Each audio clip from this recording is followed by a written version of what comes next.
for leaders who are leveraging the power of career development roadmaps, investing in your people, and investing even in your own professional development, I want you to keep in mind that, again, this isn't just about individual growth, right? Your mindset around the team member that brings a proposal to attend a conference or take a course or, to invest in their skill development because perhaps your company is still building out a career pathways program.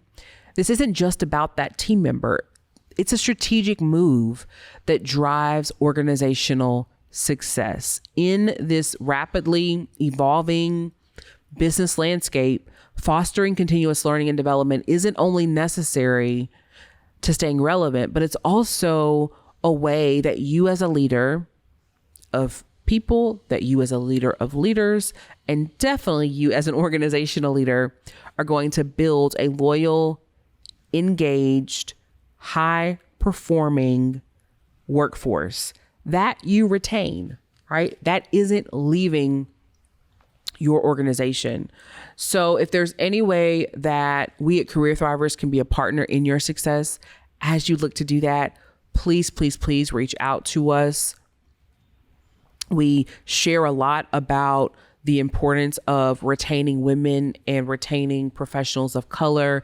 And many of the partners that we work with have goals and commitments around that and are still very much aligned to and committed to seeing employees of all backgrounds thrive within their organization. And when we're thinking about women, especially, there's a plethora of data out there in terms of what that looks like, right? And how to continue to be strategic in how you're retaining talent. If you are a leader that's listening in to this episode and you have not tuned in or taken a look at the Lean In and McKinsey Women in the Workplace study, I highly, highly encourage you to take a look at it, right? Especially if you do have a commitment, and you wouldn't be listening to the show if you didn't, if you have a commitment to building a more inclusive workplace. Their most recent study looked at even deeper than their 2021, the intersectional impact of women that work in corporate organizations, and made clear that clear paths for advancement help to retain not only all women, but especially women at the intersection of race, ethnicity, and sexual orientation. So women of color, Black women, and women in the LGBTQIA plus community, right? And this is important because for every 100 men that are promoted to managerial roles, only 85 women are promoted or make the cut. And if you look even deeper, for Latina women, that number drops to 71. So 71 out of 100. And for Black women, it's a mere 58, right? So if you're thinking about, how do we retain women and how do we take an intersectional approach to retaining and advancing women?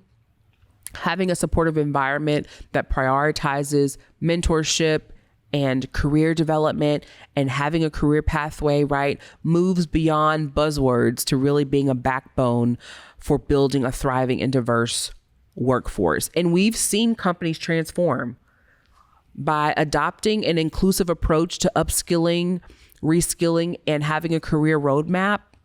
We've seen companies drop their turnover and increase their retention by 30%, right? By introducing career pathways, particularly tailored ones to those specific groups. So now is the time. Now is the time to act. And it starts by identifying those skills gaps, creating collaborative plans, right?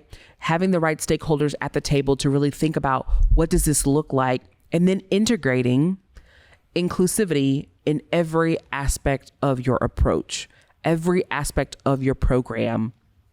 And again, I would always encourage you to leverage tech tools, leverage reporting, right, to design these career pathways, these programs, and the assessment of them in a way that makes these resources accessible, right, to a diverse workforce, but also gives you an opportunity to assess, right, their impact.